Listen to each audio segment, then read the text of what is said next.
natin ha. So, voltage, value ni voltage ay 4.70 Newton times meter. Ano ba unit yan? Per coulomb. Yan. Next.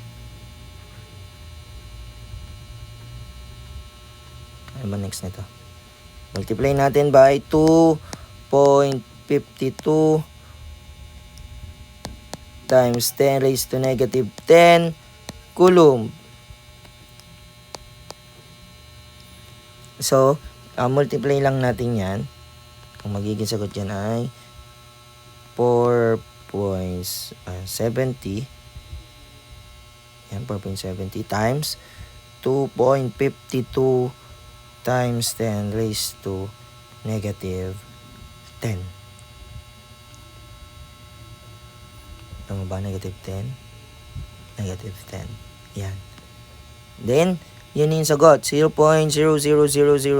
Pag ganyan po, scientific notation natin. Ano yung scientific notation yan? Yan. 1 point. Sulat natin ha. Sige na nga, gawin natin. Para hindi kayo 0 point.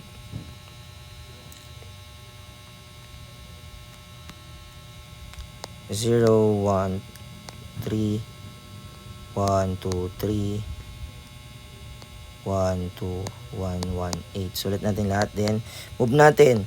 1, 2, 3, 4, 5, 6, 7, 8, 9. So, tingnan natin kung tama yung ating ginawa. Ayun, tama. So, 2 decimal lang po. 1.18 times 10 raised to negative ano ba yun? Negative 9. Ano yung maka-cancel? Siyempre, maka-cancel natin si coulomb. Tsaka si coulomb, ang matira-tira ay Newton times meter. Kasi alam natin ang unit ni electric potential energy ay Newton times meter or joules. Then, box your final answer.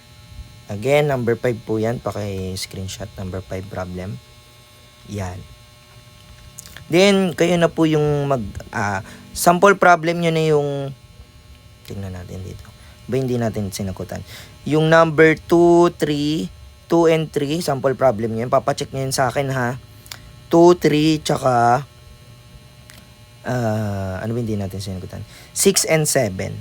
So, try nyo mag-solve para alam nyo po yung gagawin. Okay, that's all lang po. Thank you.